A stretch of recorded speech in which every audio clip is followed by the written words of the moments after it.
He wore that backless halter on the red carpet. He kissed Armie Hammer in a film and stirred the hearts of millions. He took on Wonka, and half of the internet wanted him canceled. But guess what? Timothée Chalamet never flinched. How does a boyish heartthrob go from Call Me By Your Name to the face of 2 major franchises while wearing pearls, painting nails, and making 0 apologies? Is Timothée Chalamet redefining masculinity in Hollywood or just pushing the limits for the hell of it? In an industry where one wrong tweet can topple a career, Chalamet walks the tightrope with ease. And somehow, with every bold move, Timothée Chalamet turns the chaos into art. But is this risky approach to Hollywood sustainable? Will Timothy's rise in Hollywood continue as he proceeds to make some questionable choices in his career, love life, fashion, and so on and so forth? Let's find out. Before Timothée Chalamet became one of the most recognizable faces in Hollywood, he was just a kid growing up in New York City with a passion for performing and a last name that most people couldn't pronounce. Born in 1995, Timothée was raised in a family with mixed cultures and creativity. His dad is French and his mom used to dance on Broadway. So right from the start, he was surrounded by art, music, and performance. It's no surprise that the stage felt like home to him. He ended up attending LaGuardia High School, a performing arts school in Manhattan that's basically a launch pad for young talent. You might have heard of a few of its other alumni like Nicki Minaj and Ansel Elgort. Even among a sea of talent, Timothée stood out. Teachers and classmates noticed early on that he wasn't just good, he was obsessed with getting better. He gave every scene, every rehearsal, everything he had. Some even thought he took it too far, constantly pushing to find new layers, new emotions, or new ways to surprise the audience. But that intensity,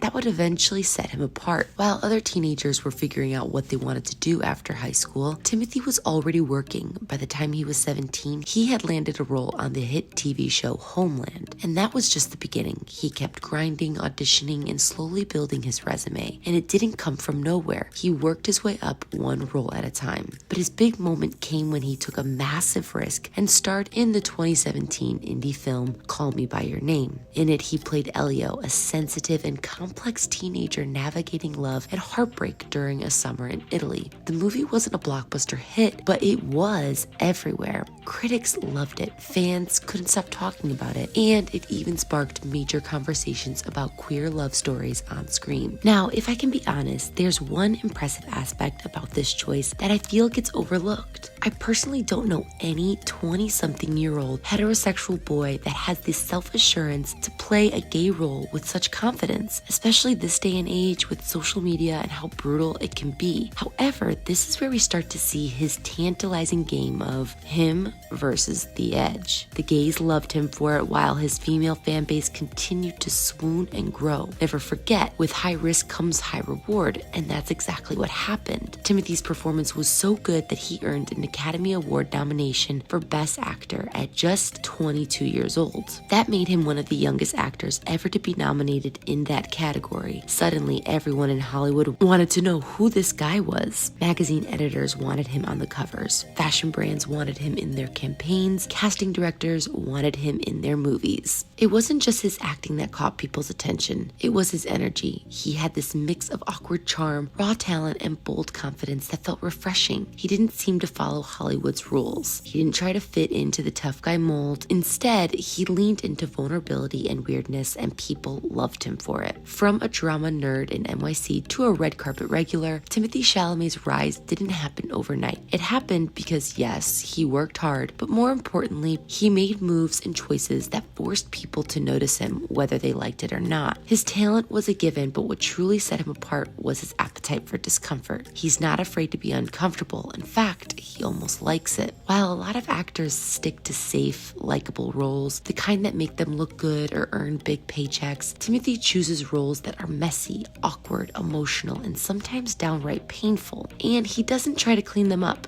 He dives straight into the chaos. Think about Beautiful Boy. In that film, he played a young man battling drug addiction. It was intense. He cried. He screamed. He broke down completely. It wasn't pretty, and it definitely wasn't glamorous, but it was honest. And that honesty is what made the role unforgettable. He didn't hold back. He didn't care about looking perfect. He just told the truth, even if it made the audience uncomfortable. That's the kind of actor Timothée is. He thrives in the spaces where people avoid. One When a role requires him to be vulnerable, weird, or even embarrassing, he leans into it. He doesn't play it cool, he plays it real. Even in interviews, you can see it. He fidgets, he says, a lot. He stumbles over his words, but it's not acting, it's just him being himself. Awkward, passionate, and sometimes a little all over the place. He clearly has no intention of being a polished Hollywood star. It's also a bit ironic how in interviews he often talks about how fame makes him uneasy, how he hates being watched. But when the cameras roll, he uses that unease. He knows that the tension can translate into raw electric performances, the kind that grabs you by the throat. But being the master of the edge comes with a price. For all the love Shalamé gets, there's plenty of backlash. When he was cast as Willy Wonka, the internet had a field day. First, because how does an actor go from being in Academy Awarded films to movies that completely lack any depth at all? It doesn't make sense. Second, many felt he lacked a lot of the whimsical and imaginative qualities that defined the original Wonka character. Some critics went as far to call him overrated. When it comes to his love life, the judgment was even louder. News broke that he was dating Kylie Jenner, and fans said he sold out. Others said he was losing his edge. But Timothée didn't feed into the drama. He didn't explain himself. He just stayed focused and kept moving. On the other side, some feel he's becoming more of a fashion icon than an actor. There are Reddit threads, TikTok rants, and entire YouTube channels built around dissecting whether or not Timothée Chalamet is actually good. And let's be honest, he can come off cocky. He knows he's good, he walks like it, talks like it, and dresses like he's already a legend. But maybe that's part of the point. Is it arrogance or confidence? Either way, it seems to be the guiding light navigating through his intriguing career choices, which leads me to my next point. More recently, when he accepted his award for Best Male Lead at the 2025 SAG Awards, he said, "I know we're in a subjective business, but the truth is I'm really in pursuit of greatness. I know people don't usually talk like that, but I want to be one of the greats." While some viewed this as a driven, passionate artist in pursuit of making memorable work, even more viewed this as a display of arrogance and ego.